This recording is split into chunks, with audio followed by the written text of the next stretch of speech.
We're going to take you back to this breaking news we've been following all morning. The leader of ISIS, Abu Bakr al-Baghdadi, believed to be dead after a targeted U.S. raid. We're going to dip into President Trump, who is speaking right now. Abu Bakr al-Baghdadi is dead. He was the founder and leader of ISIS, the most ruthless and violent terror organization anywhere in the world. The United States has been searching for Baghdadi for many years. Capturing or killing Baghdadi has been the top national security priority of my administration. U.S. Special Operations Forces executed a dangerous and daring nighttime raid in northwestern Syria and accomplished their mission in grand style. The U.S. personnel were incredible. I got to watch much of it. No personnel were lost in the operation, while a large number of Baghdadi's fighters and companions were killed with him. He died after running into a dead-end tunnel, whimpering and crying and screaming all the way. The compound had been cleared by this time, with people either surrendering or being shot and killed. 11 young children were moved out of the house and are uninjured. The only ones remaining were Baghdadi in the tunnel, and he had dragged 3 of his young children with him.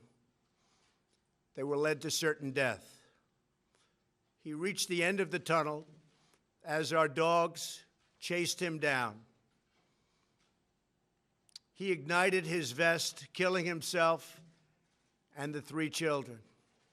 His body was mutilated by the blast. The tunnel had caved in on it in addition. But test results gave certain, immediate, and totally positive identification. It was him.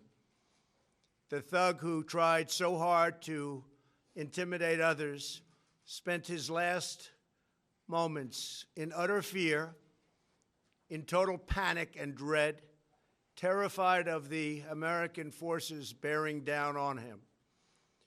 We were in the compound for approximately 2 hours, and after the mission was accomplished, we took highly sensitive material and information from the raid, much having to do with ISIS, origins, future plans, things that we very much want.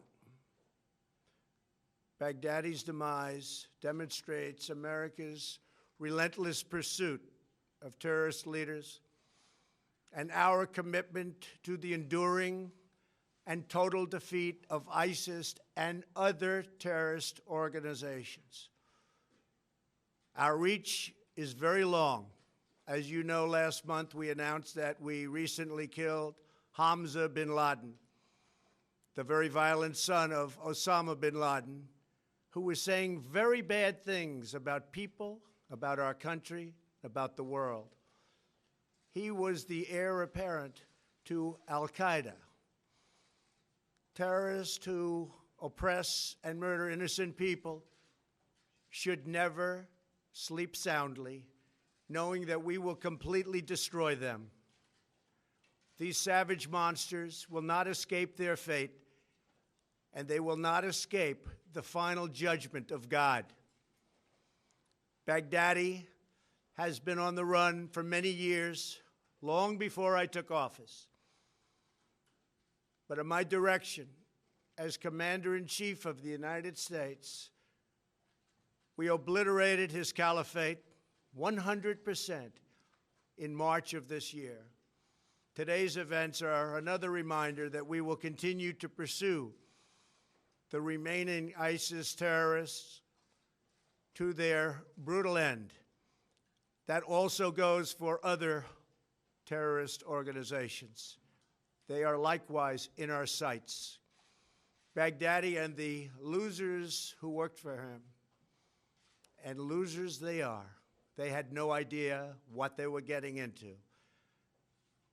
In some cases, they were very frightened puppies In other cases, they were hardcore killers. But they killed many, many people. Their murder of innocent Americans, James Foley, Stephen Sotloff, Peter Kasich, and Kayla Mueller, were especially heinous. The shocking publicized murder of Jordanian pilot, a wonderful young man, spoke to the king of Jordan. They all knew him, they all loved him. He was burned alive in a cage for all to see on the execution of Christians in Libya and Egypt, as well as the genocidal mass murder of Yazidis, rank ISIS among the most depraved organizations in the history of our world. The forced religious conversions, the orange suits prior to so many beheadings, all of which were openly displayed for the world to see. This was all that Abu Bakr al-Baghdadi, this is what he wanted. This is what he was proud of. He was a sick and depraved man, and now he's gone. Baghdadi was vicious and violent, and he died in a vicious and violent way as a coward, running and crying. This raid was impeccable and could only have taken place with the acknowledgement and help of certain other nations and people. I want to thank the nations of Russia, Turkey, Syria, and Iraq, and I also want to thank the Syrian Kurds for certain support they were able to give us. This was a very, very dangerous mission. Thank you as well to the great intelligence professionals who helped make this very successful journey possible. I want to thank the soldiers and sailors, airmen, and Marines involved in last night's operation. You are the very best there is anywhere in the world. No matter where you go, there is nobody even close. I want to thank General Mark Milley and our Joint Chiefs of Staff. And I also want to thank our professionals who work in other agencies of the United States government and were critical to the mission's unbelievable success. Last night was a great night for the United States and for the world. A brutal killer, one who has caused so much hardship and death, has violently been eliminated. He will never again harm another innocent man, woman, or child. He died like a dog. He died like a coward. The world is now a much safer place. God bless America. Thank you. Any questions? When did you first hear about that this was an operation was going to get started? We've had him under surveillance for a couple of weeks. We knew a little bit about where he was going, where he was heading.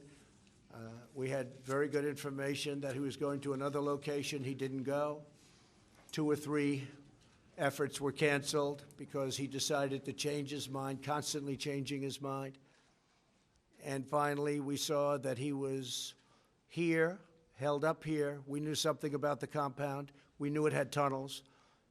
The tunnels were dead end for the most part. There was one we think that wasn't, but we had that covered too, just in case. The level of intelligence, the level of work was pretty amazing.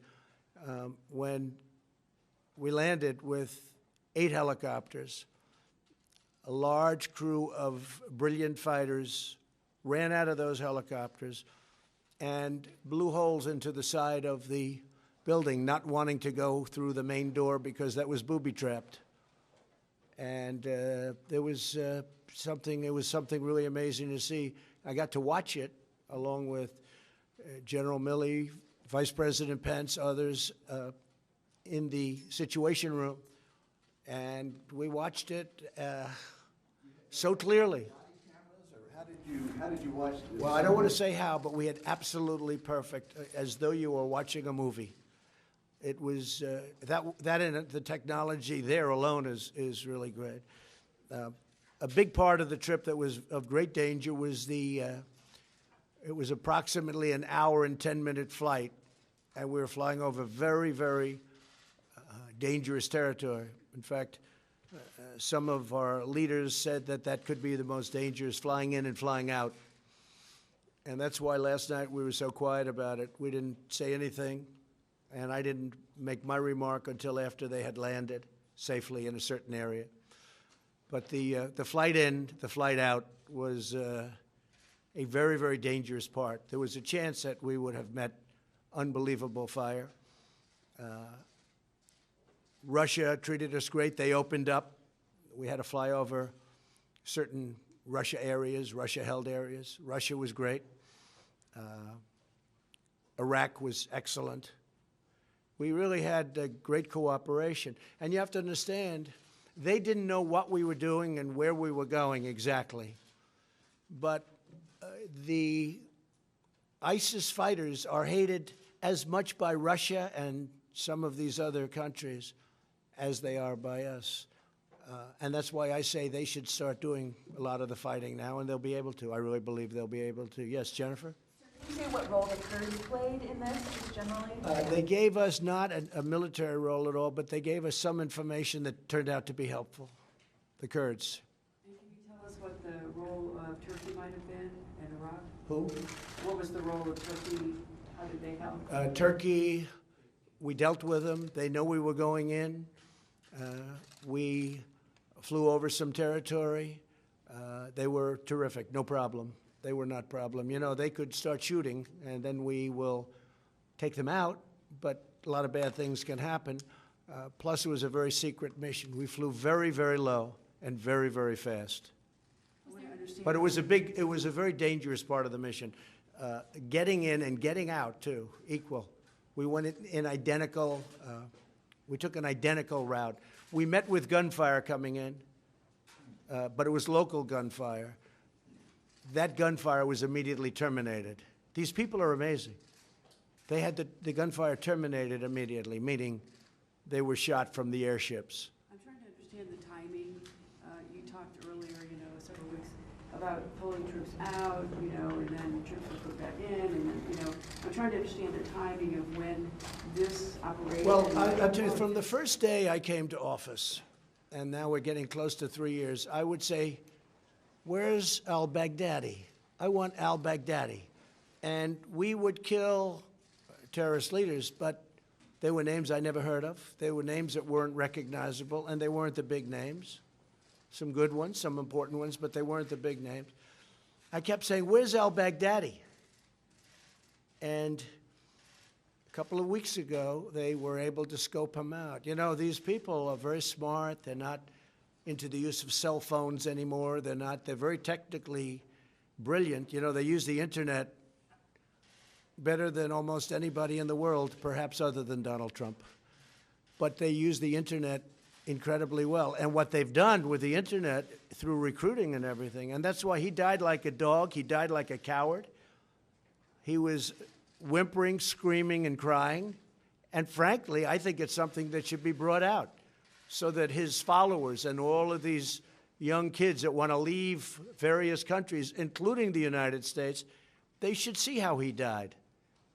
He didn't die a hero. He died a coward, crying, whimpering, screaming, and bringing 3 kids with him to die, a certain death.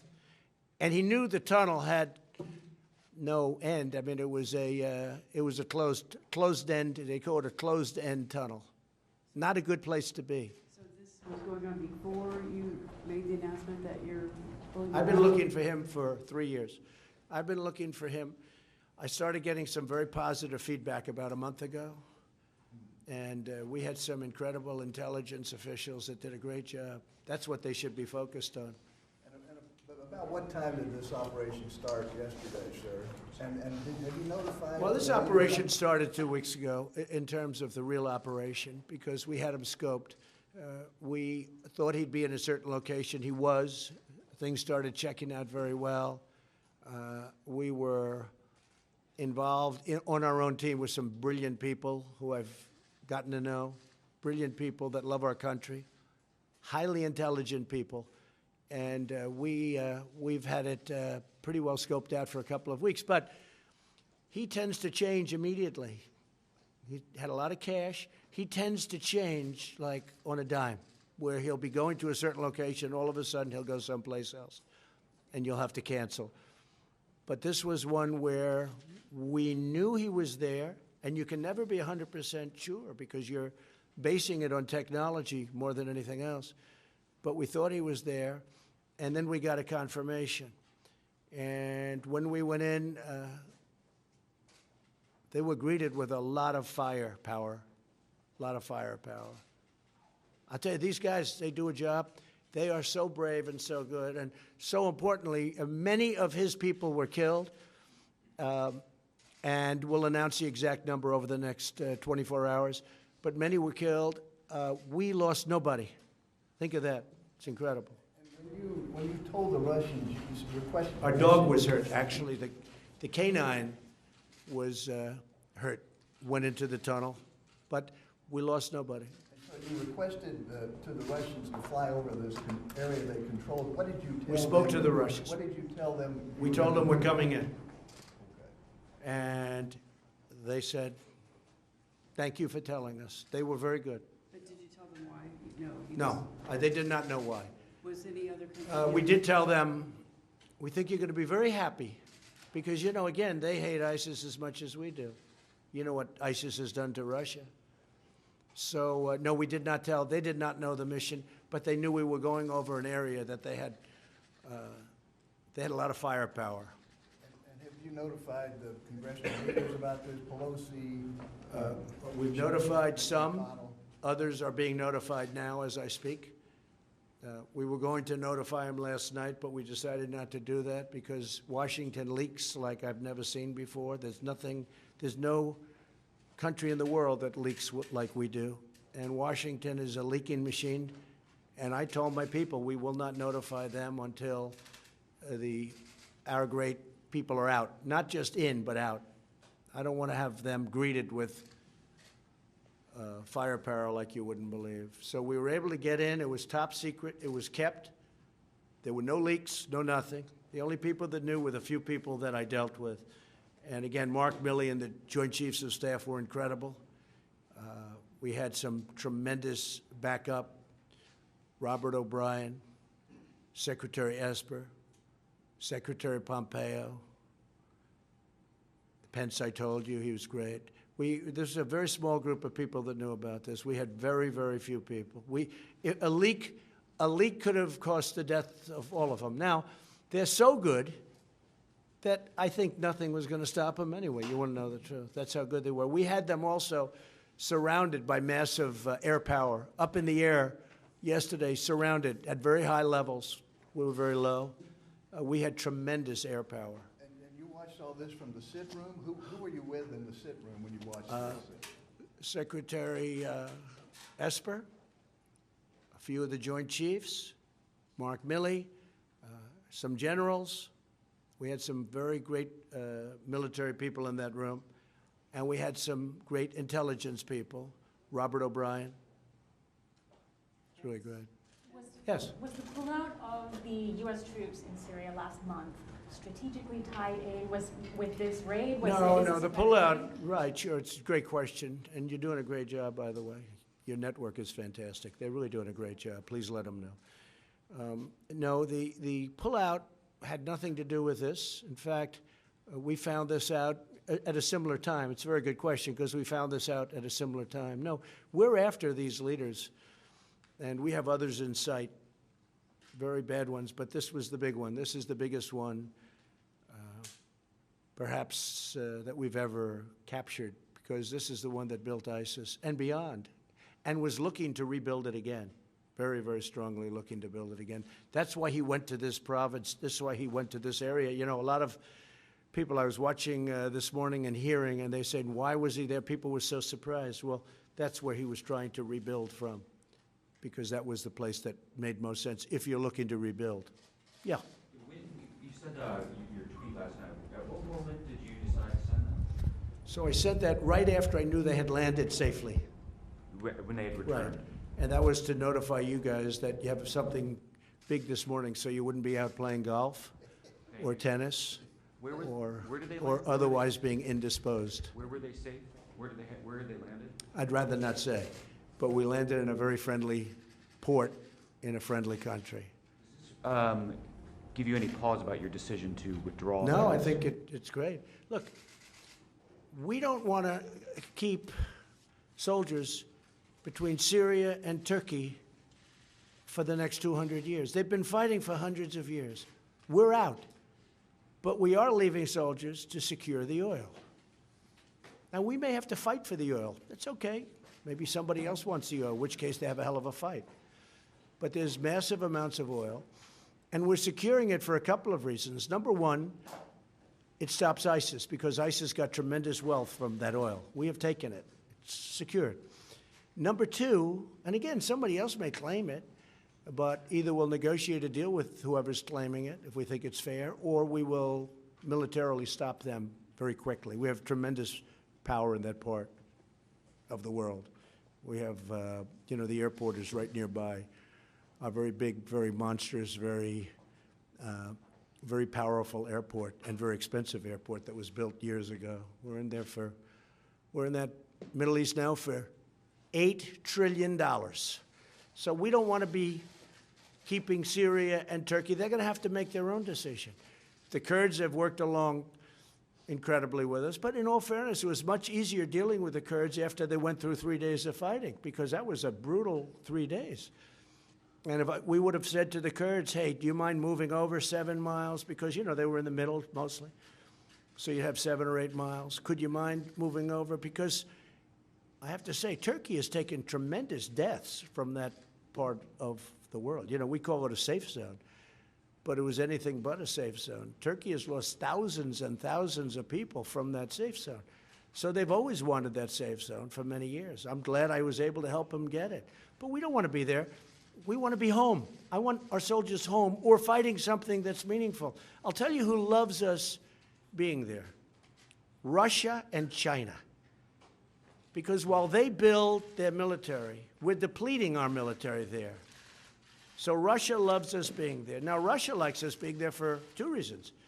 Because we kill ISIS, we kill terrorists, and they're very close to Russia.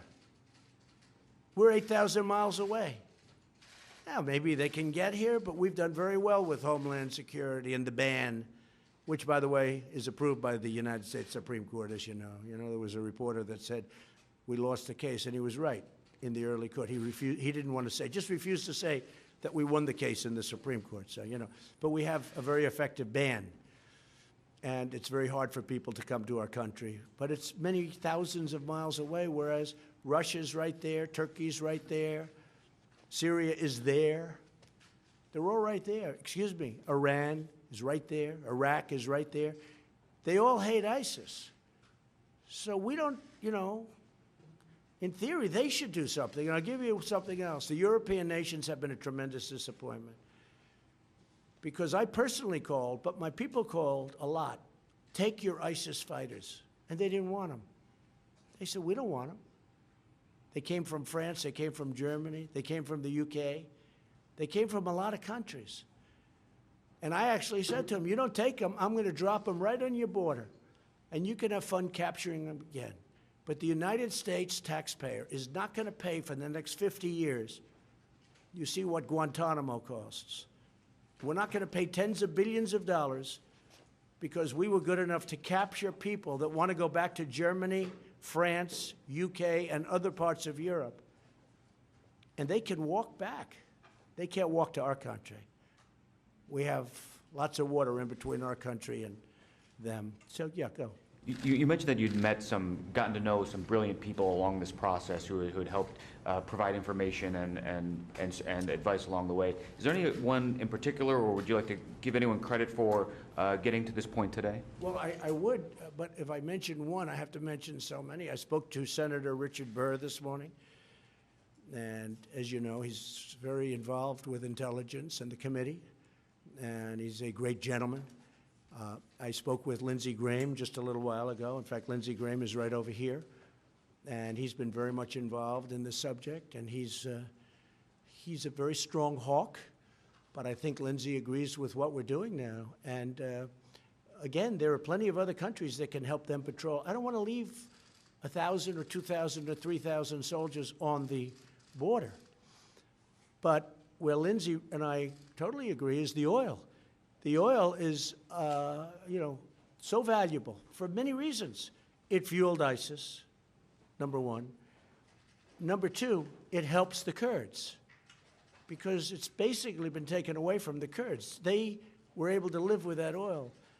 And number three, it can help us because we should be able to take some also. And what I intend to do, perhaps, is make a deal with an ExxonMobil or one of our great companies to go in there and do it properly. Right now, it's not big. It's big oil underground, but it's not big oil up top. Much of the machinery has been shot and dead. It's been through wars, but and spread out the wealth. But no, we're protecting the oil. We're securing the oil.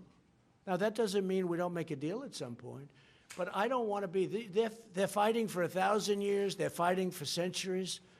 I want to bring our soldiers back home, but I do want to secure the oil. If you read about the history of Donald Trump, I was a civilian. I had absolutely nothing to do with going into Iraq, and I was totally against it. But I always used to say, if they're going to go in, nobody cared that much, but it got written about. If they're going to go in, I'm sure you've heard the statement, because I met it when any human being alive. If they're going into Iraq, keep the oil. They never did. They never did. I know Lindsey Graham had a bill where basically we would have been paid back for all of the billions of dollars that we've spent, many, many billions of dollars. I mean, I hate to say it, it's actually trillions of dollars, but many, many billions of dollars. And by one vote, they were unable to get that approved in the Senate. They had some pretty big opposition from people that shouldn't have opposed, like a president, and they weren't able. If you did that, Iraq would be a much different story today because they would be owing us a lot of money. They would be treating us much differently. But I will say Iraq was very good with respect to the raid last night. Just to pin down the timing a little bit better here, you got back to the White House around 4:30 yesterday afternoon. Did you immediately go to the Situation Room? Well, I knew all about this for 3 days. Yes, sir. Yeah, we thought for 3 days this is what was going to happen. It was actually, look, nobody was even hurt. Our canine, as they call, I call it a dog, a beautiful dog, a talented dog, was injured and brought back. But we had no soldier injured. And they did a lot of shooting, and they did a lot of blasting, even not going through the front door. You know, you would think you go through the door. If you're a normal person, you say, knock, knock, may I come in? The fact is that they blasted their way into the house in a very heavy wall, and it took them literally seconds. By the time those things went off, they had a beautiful big hole, and they ran in, and they got everybody by surprise. Unbelievably brilliant as fighters. I can't imagine there could be anybody better.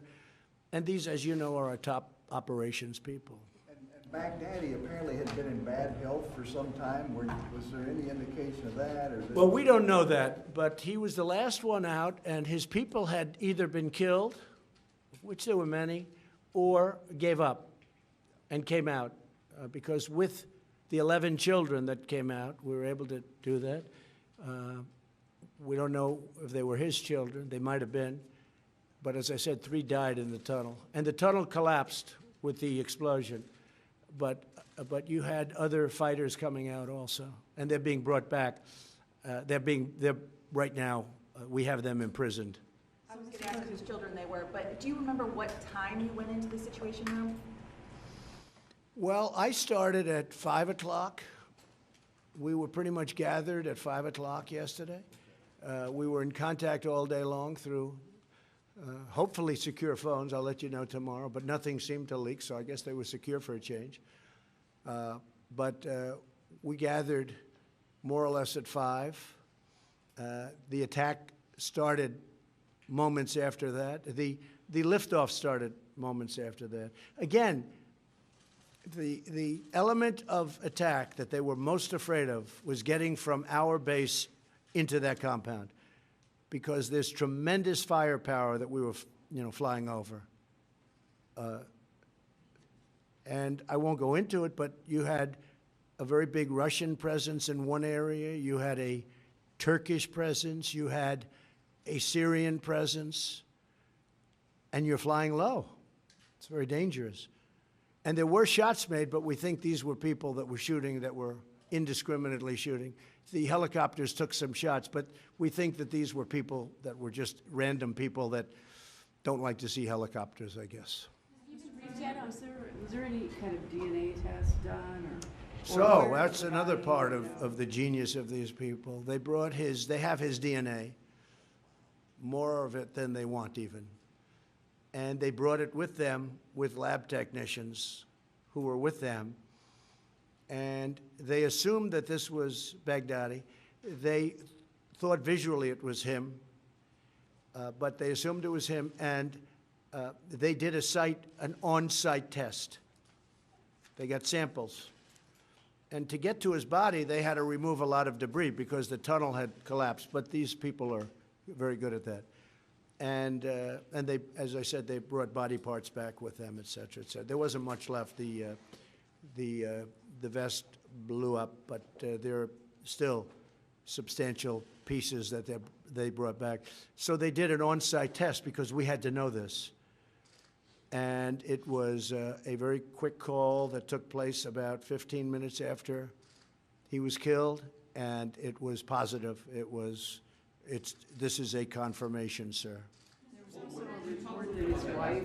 There was also a report that his wife had detonated, or one of his wives had detonated a vest. So there were two women.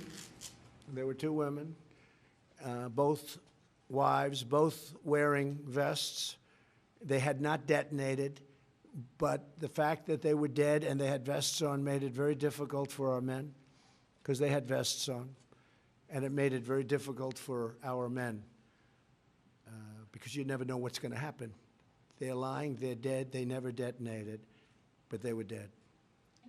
On the successor, the possible successors, have you been briefed on who? Yeah, we would know possibly these fill- successors, and we've already got them in our sights, and we'll tell you that right now, but we know the successors. Hamza bin Laden was a big thing, but this is the biggest there is. This is the worst ever. Osama bin Laden was very big, but Osama bin Laden became big with the World Trade Center. This is a man who built a whole, as he would like to call it, a country, a caliphate, and was trying to do it again.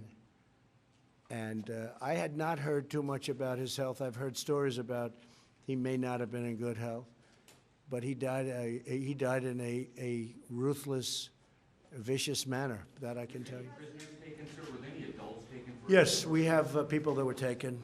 We have, many of the people died on the site, but we have people that were taken, yes. And the children, we left them under care of somebody that we understand. Many, or do you believe that these 11 were all- children.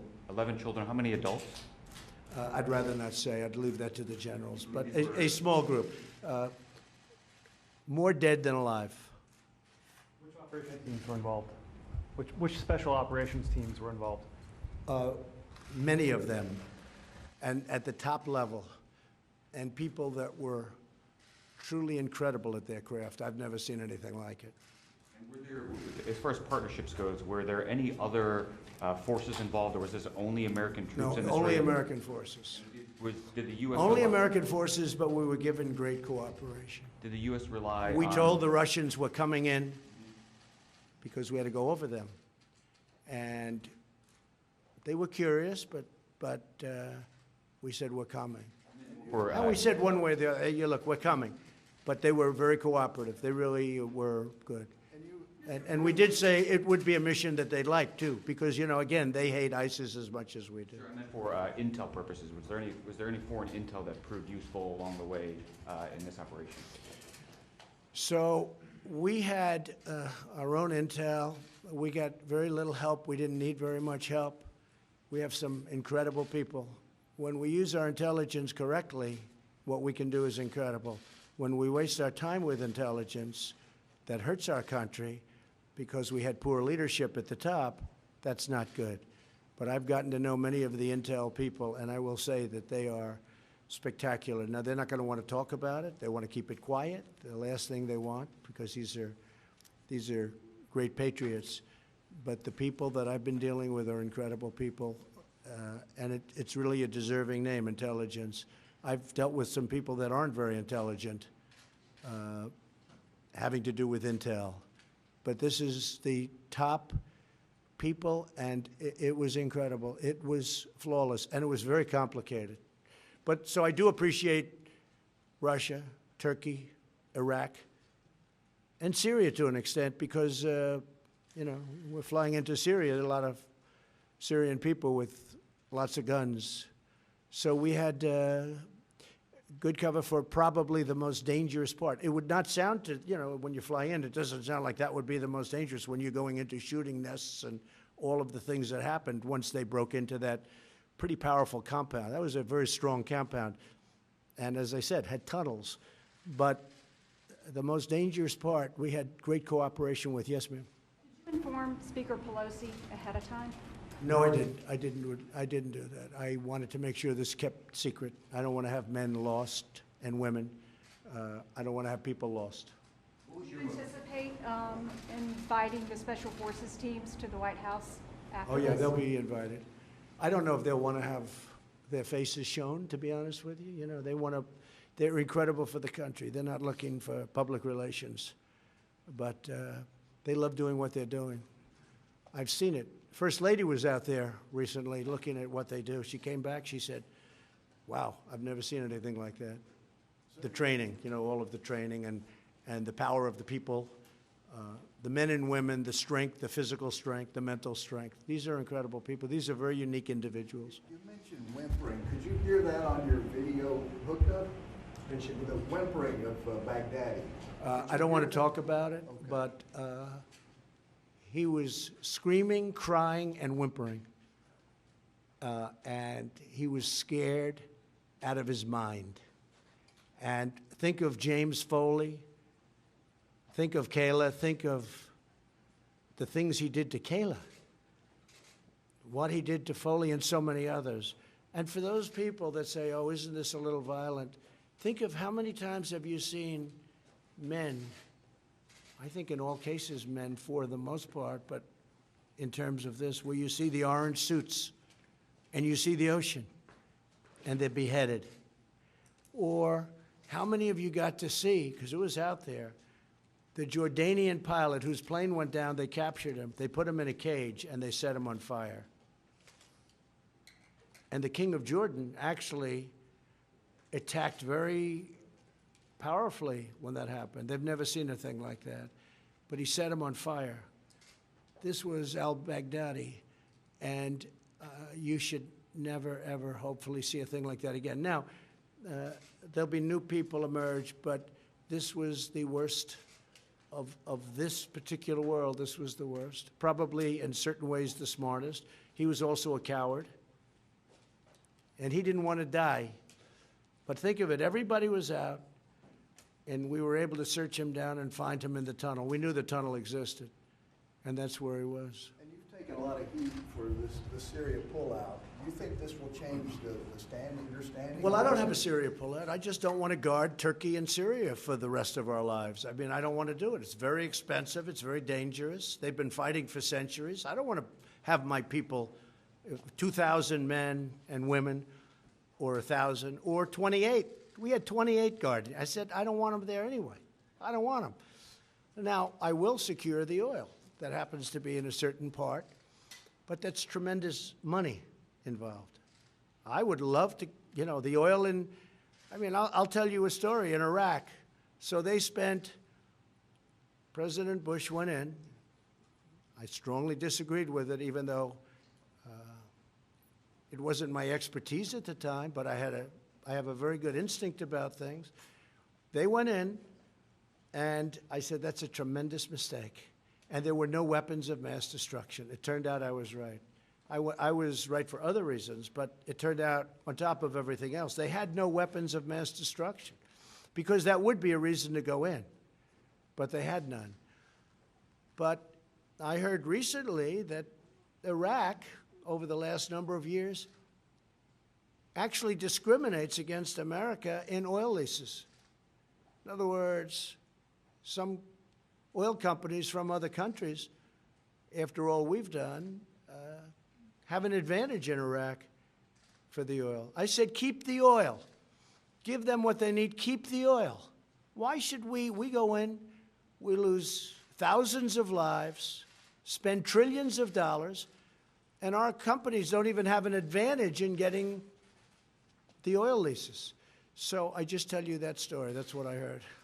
Did Gina Haspel play a role in this? Can you talk a little bit about that? And I saw your NSC counterterrorism director out in the hallway. Was there a role with NSC Yes. counterterrorism? Everybody. Gina was great. Everybody played a role.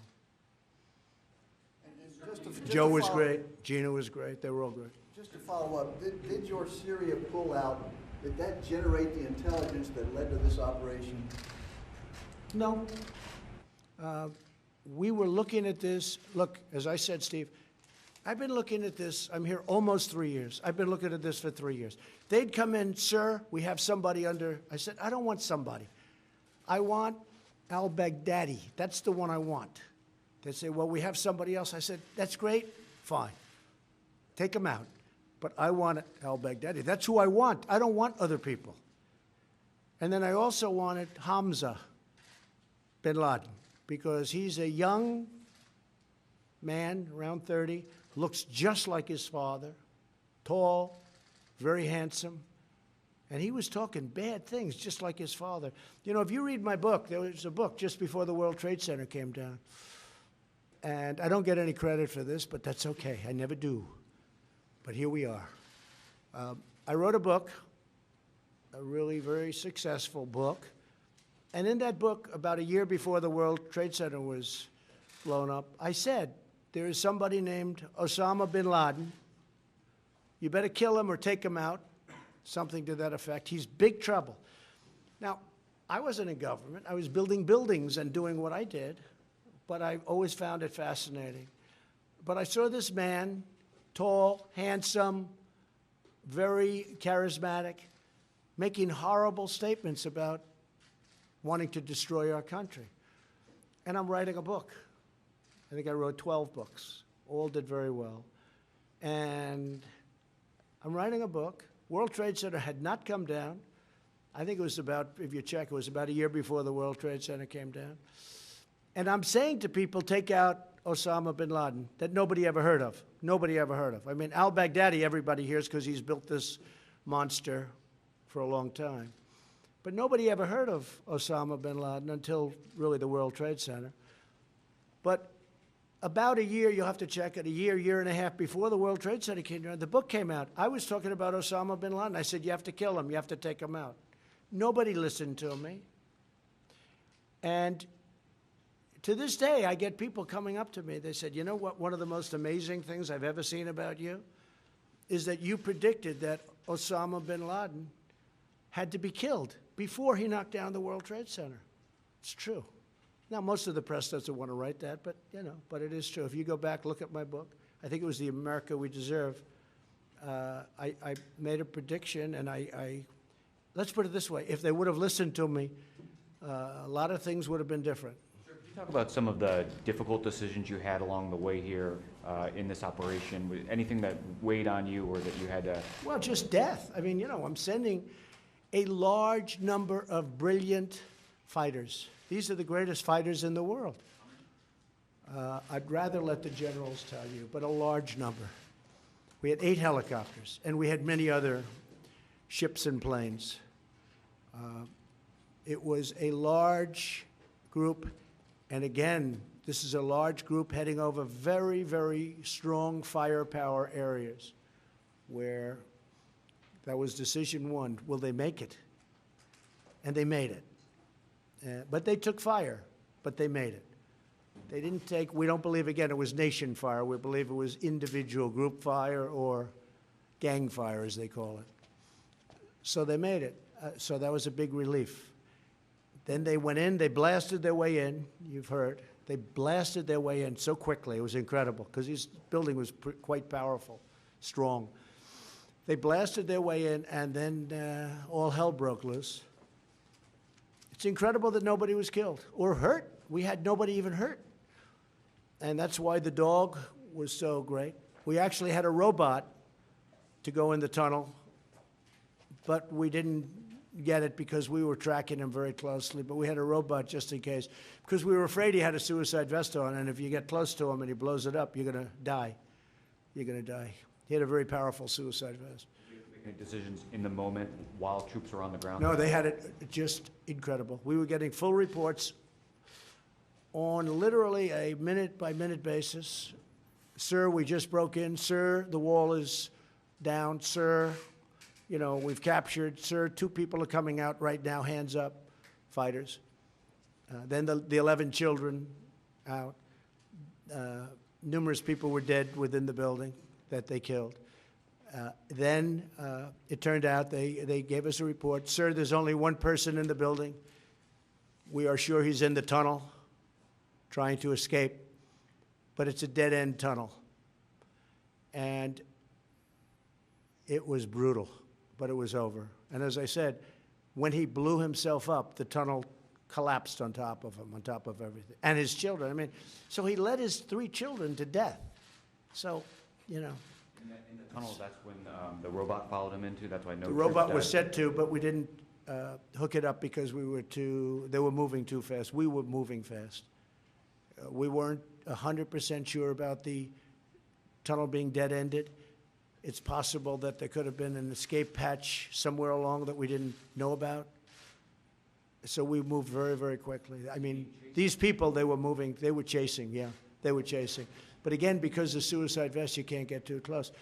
Again, one of the reasons with the wives is if they have a suicide vest, you know, you have to be very, very careful. These vests are brutal, and they go for a long distance. Yes, please. Have you spoken or will you speak to the families, like the Foley family? I'm calling the families now. It will be a pleasure to do that. The Foley family, who I know, will be calling Kayla's family. What he did to her was incredible. It's a well-known story, and I'm not going to say it, but you know that. He kept her in captivity for a long period of time.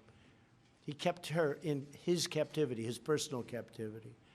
She was a beautiful woman, beautiful young woman. Helped people. She was there to help people. And he saw her, and he thought she was beautiful. And he brought her into captivity for a long period of time, and then he killed her. He was an animal, and he was a gutless animal. Thank you all very much. I appreciate it. It's a very great day for our country.